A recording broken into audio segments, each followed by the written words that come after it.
Hello friends, good morning. I am Arpit and I am here to deliver today's analysis, that is 19th of August. So as we have begun this program, in this program we are covering the most important topics which are recurrently in news. These topics are not only important from the prelims point of view but as well as from the mains point of view. So let's start with today's analysis. We're going to cover three topics today. The first is India-Japan Tech Partnership. This is from an editorial in the Hindu today. And this tech partnership is with respect to the semiconductor chips.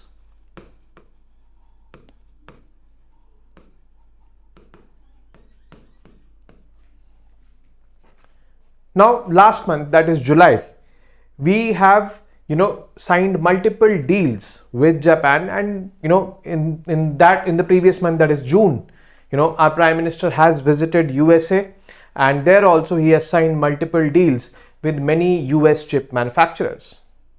One of them, that is AMD, has also declared to establish their research and development facility that is going to be their world's or their biggest, I would say, research and development facility in India, in Gujarat.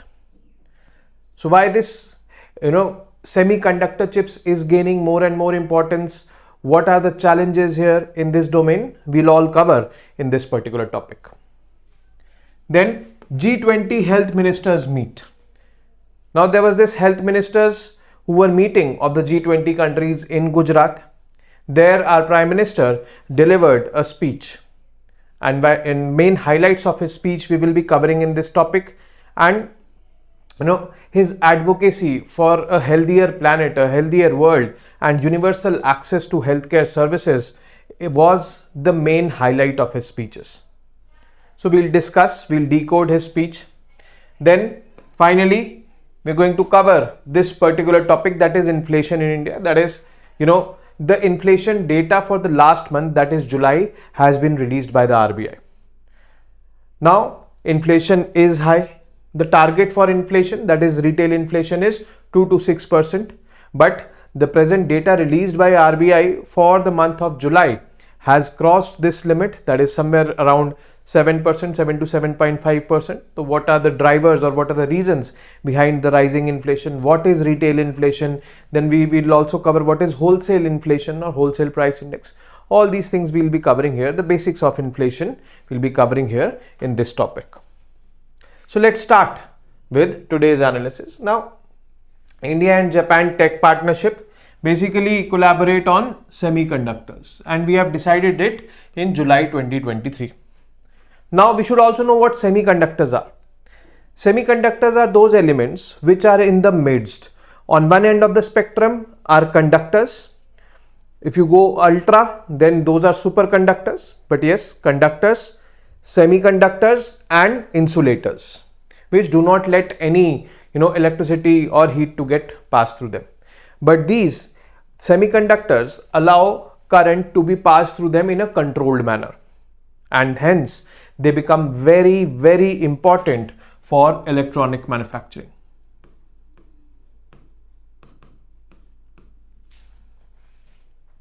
We are living in a digital age, and in this particular age we are depending a lot upon digital gadgets, our smartphones, our laptops, this board, anything you take, even the machines which are manufacturing things, there also these semiconductor chips are used.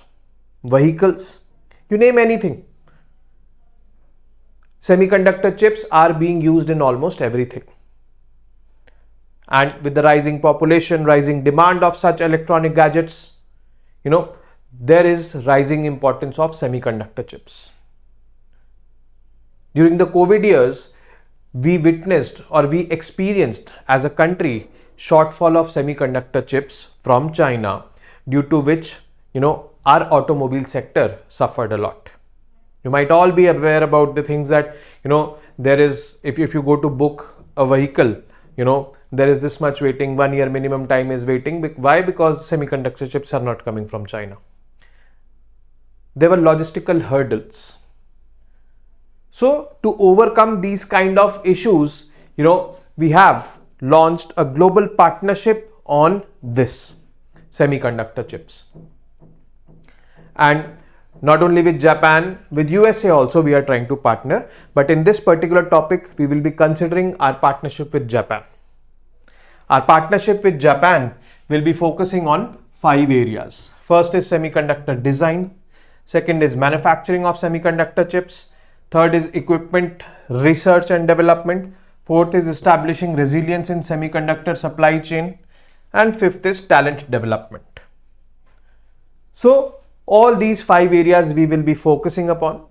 Government to government and industry to industry collaborations will be established.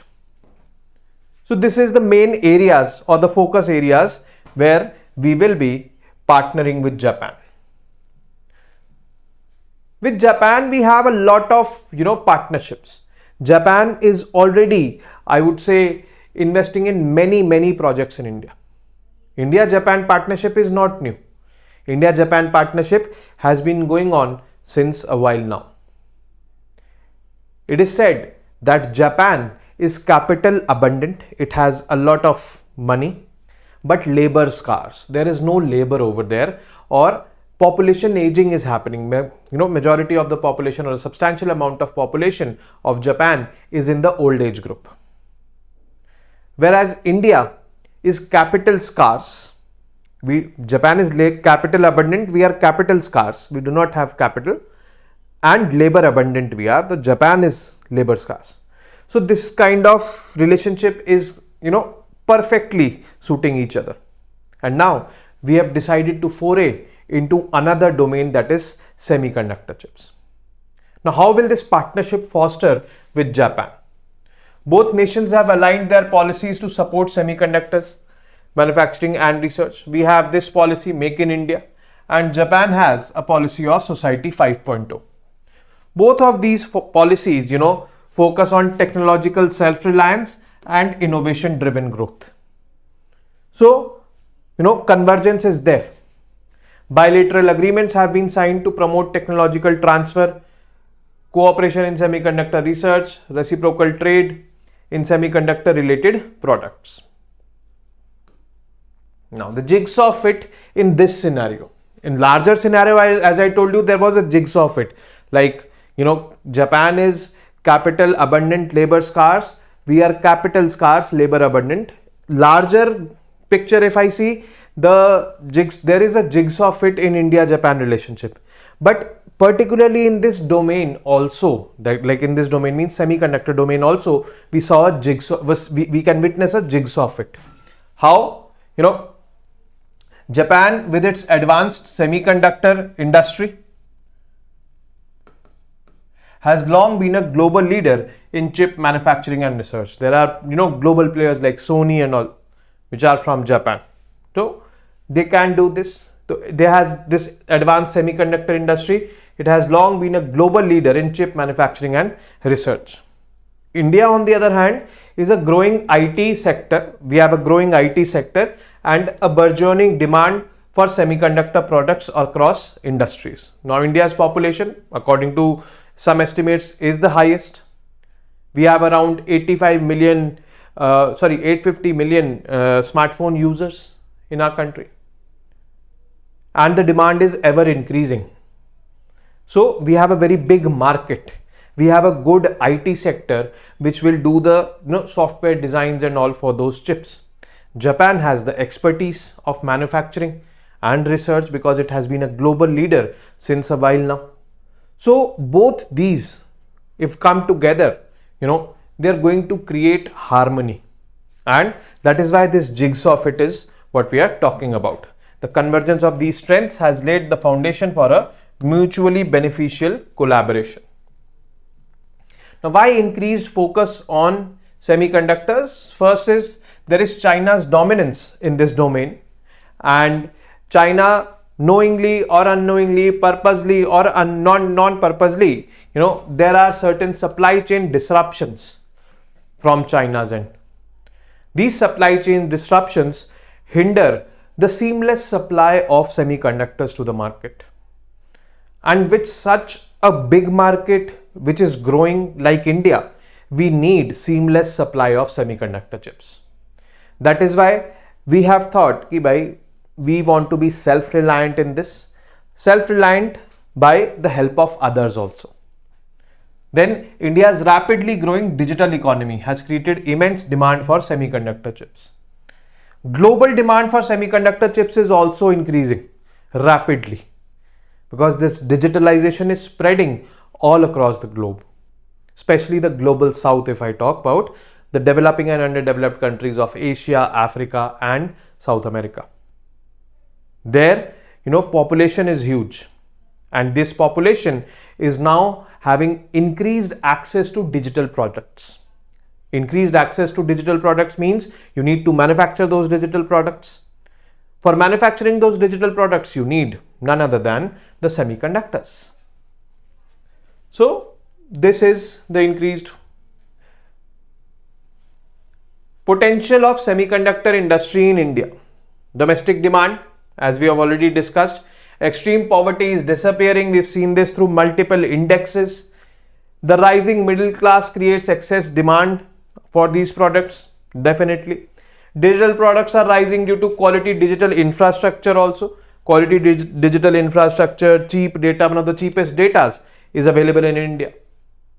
So all these factors are leading to rise in demand of digital products. Then electronic production before 2014 was 30 billion USD and now it is more than 100 billion USD, which is I would say more than 3 times it has increased. Electronic exports have doubled in the last 2 years. This is again interesting, very interesting.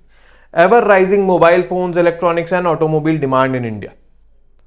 So all these factors, clearly highlight the potential of semiconductor industry in India. These factors can be the magnets for any country which is having expertise in semiconductor chips manufacturing.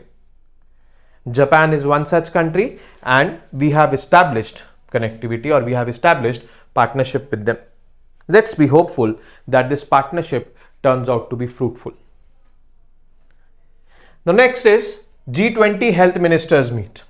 Now we can see in this clipping that innovations in healthcare must be for the public good. So whatever innovations we are wanting to do in healthcare, those innovations will only be beneficial when those innovations or those researches, they serve or they are able to solve the problems of the society. And the problems of the society are existing largely at the lower strata of the society. So that should be the ultimate aim of innovations in healthcare. That was the main crux of the Prime Minister's speech here. Now this event was G20 Health Ministers Meet. It was happening in Gandhinagar. So we'll decode his speech one by one. Highlights from the PM's speech. The global initiative on digital health will allow countries in the global south to close the gap in healthcare delivery. So closing the gap in healthcare delivery means there are gaps existing in healthcare delivery. The poor strata or the lower strata of the society, they do not have that seamless access to healthcare services due to multiple reasons. They are not aware many a times. There is hesitancy among them many a times. Most of the times the healthcare infrastructure is not available to them. Even if a hospital is there, the doctors are not there. Even if the doctor is there, then proper treatment is not available to them. All in all, their access to healthcare services is, I would say, questionable. And that is why there are gaps in this. So there is this global initiative on digital health will allow countries in the global south is the developing and underdeveloped countries, to close the gap in healthcare delivery. It will take us a step closer to achieving our goal of universal health coverage. Universal health coverage means all the people in the country have access to the healthcare services, at least the primary healthcare services. So this is the post-COVID-19, health should be at the center of our decisions, and this should be the learning from COVID-19 he's highlighted. Because this pandemic has taught us the importance of health. The importance of our healthcare system being resilient, being responsive. The importance of access of healthcare services to the people. Just imagine about a situation when a person who was suffering from COVID, the oxygen levels are dipping and the ventilator is not accessible or the oxygen machines are not accessible. That is clearly, I would say, a shortcoming of the healthcare system, where access was denied for healthcare services to the people. So our focus should be on, strengthening the healthcare system post-COVID. International cooperation in medicine and vaccine deliveries should be there. If some country has developed a medicine or a vaccine for a particular disease, XYZ disease, then it should be the responsibility of that country to give it to the world, particularly to the poor people who cannot afford such kind of treatments. The rich can afford, so you can charge from them, but the poor cannot, so they should be provided as a, I would say, goodwill gesture or as part of a humanitarian effort. So this should be the main focus. Global health systems should be resilient. By resilient, I mean we should be able to prevent, prepare ourselves and respond to the next health emergency, something like COVID if it happens. So we should first of all be able to prevent. If we are not able to prevent, we should prepare ourselves for tackling that particular health emergency and respond to the next health emergency positively. So this pandemic has shaken us a bit on this healthcare front. Then he also talked about antimicrobial resistance. Now, to make you understand about antimicrobial resistance, I'll explain it to you through an example. Let's suppose there's one person X. This person X falls ill and takes medicine. Medicine taken by him is ABC. It is basically antibiotic. So this person X takes ABC medicine for one day. He feels all right. He leaves these medicines. Now what this ABC medicine has done when it has entered his body, Mr. X's body, it has gone there. It has fought with the bacteria which is causing the illness to Mr. X. But bacteria was fighting with this ABC antibiotic, but this person stopped taking this antibiotic. So there is no more ABC going inside the body of Mr. X. Now when there is no more ABC going on or going inside the body of Mr. X, the bacteria over there, they have now become used to a little bit of ABC, which was taken on the day one.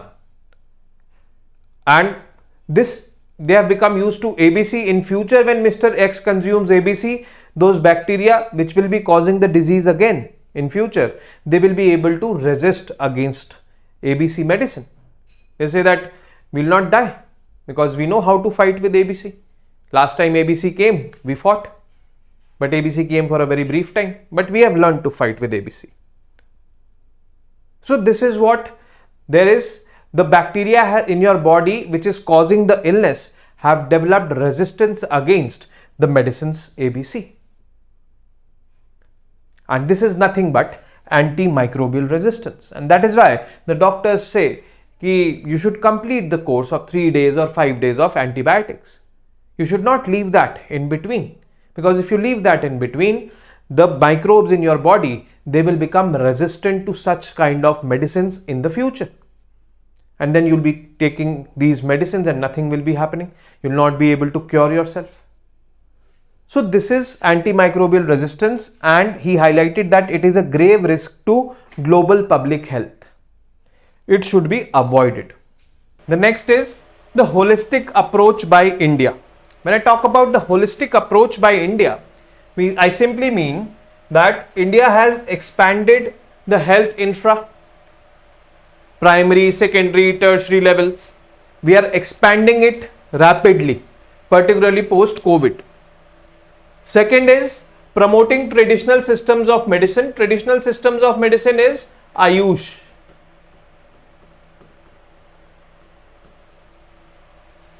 Ayurveda, Unani, Siddha, naturopathy, all these. Even the WHO has agreed to establish the WHO Center for Traditional Medicine in Gujarat in India.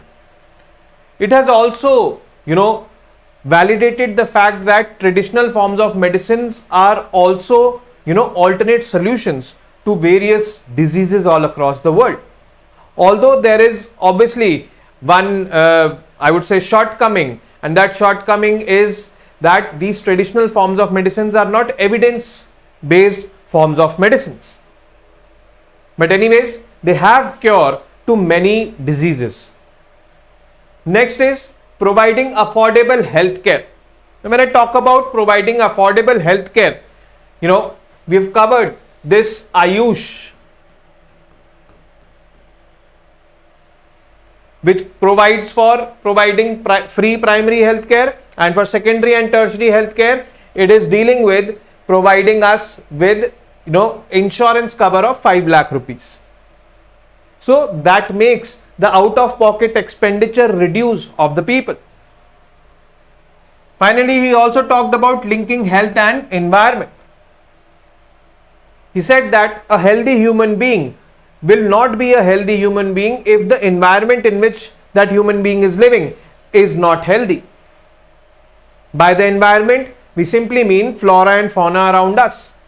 That has to be healthy. We have to breathe clean air to, remain or to make our body healthy. We have to have access to clean drinking water also. If we do not have, then, frequently we will be falling ill. All these things he highlighted in his speech. And that was, about health and health particularly in the developing and underdeveloped countries. Next is inflation in India. When I talk about inflation in India, so we are going to discuss the retail inflation data which has been released by the RBI. Actually, we need to understand that inflation, wholesale level and retail level.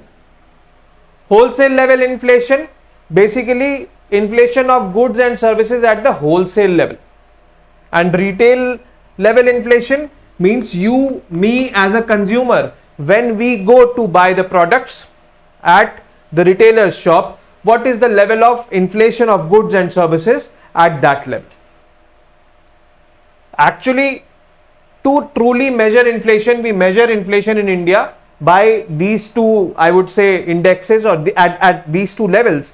But RBI, since is responsible for measuring or controlling inflation in India, not measuring but controlling inflation in India. So RBI takes into account the retail inflation which it has to control, not the wholesale inflation. And we're talking about the retail inflation now also, that is in July, the retail inflation was somewhere around 7.44%. Target of retail inflation which is kept by RBI is 2 to 6%. Now, reasons for high retail inflation in July: high food inflation was the main reason for that. Vegetables, fruits, milk and milk products. Types of indexes to measure inflation: first is consumer price index and the second is the wholesale price index. Wholesale price index measures inflation at the wholesale level, and consumer price index measures retail inflation or inflation at the retail level, and it is also called as headline inflation. Now this is the big picture about, I would say, state-wise inflation. All the ones in red you are seeing were those states where inflation was more than 6% beyond the permissible limit. The green ones which you are seeing here is Jammu and Kashmir, West Bengal, and then we have Mizoram over here in northeast. There the inflation was 4 to 6%, which is within the bounds. The blue ones which you are seeing here, Goa and these northeastern states, there the inflation was between 2 to 4%. Again, in a much better situation. And the yellow ones which you are seeing, which is actually no one, there was inflation less than 2%. So no state was like this. Okay. Now, India retail inflation trend, if I talk about, the green lines which you are seeing are the rural inflation and the blue ones are in the urban areas, and the red line which you are seeing is combined. So our main focus should be on the red line only, which is here, which 6.52, 6.44, 5.66, 4.7, 4.25, 4.81, 7.44%. Now, from I would say February till June, inflation was within the bounds. Not February also, but from March till June, March, April, May, June, these 4 months, inflation was within this limit of 2 to 6%. But February, January, it was just above 6%. Here it is more concerning, it is above 7%. So last month and now also we are experiencing very high food inflation. Now one more thing which I want to highlight is WPI versus CPI. The inflation at wholesale level, this dark line which you see is there and it is below zero. Actually it went below zero in April 2023, means there was decrease in the prices. But here this yellow line which you are seeing, or the lighter one which you are seeing, is basically the inflation at the retail level. There it is 7.44% you are seeing, and WPI inflation for July 2023 is minus 1.36%.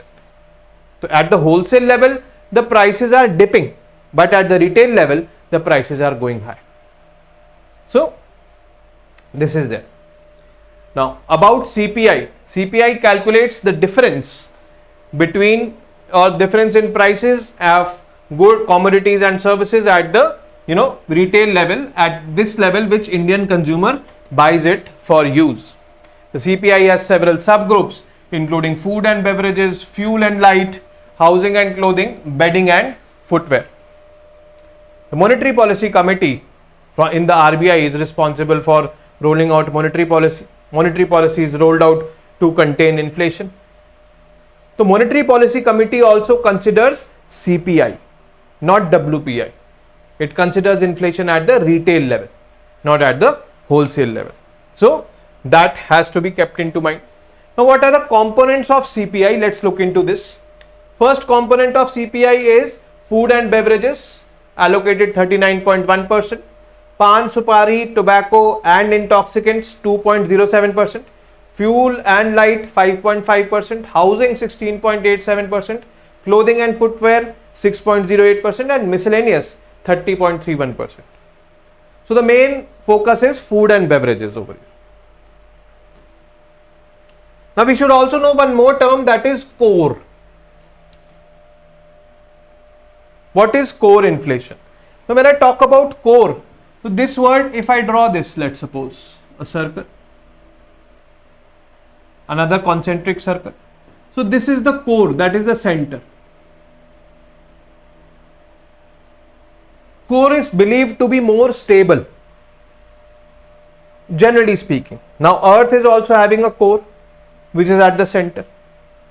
The core has to be, there has to be this idea that if I talk about the core values, or if I talk about anything core, the core team, so that has to be more stable and that has to be less. So when I talk about core inflation, what is core inflation? From the CPI basket, this is the CPI basket, you exclude, you remove food and beverages and fuel and light. The food and fuel you remove.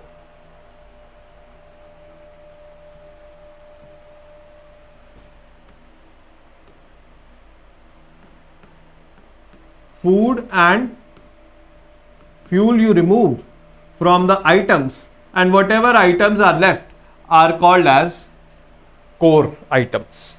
So the inflation of those core items is called as core inflation. So changes in prices of goods and services excluding food and fuel items. You must be wondering why we have excluded food and fuel items. These are the most important, I would say, items.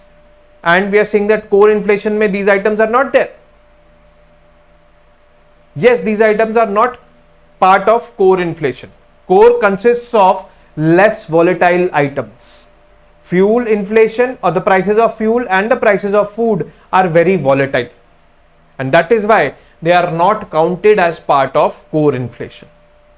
Core is believed to be stable, strengthened.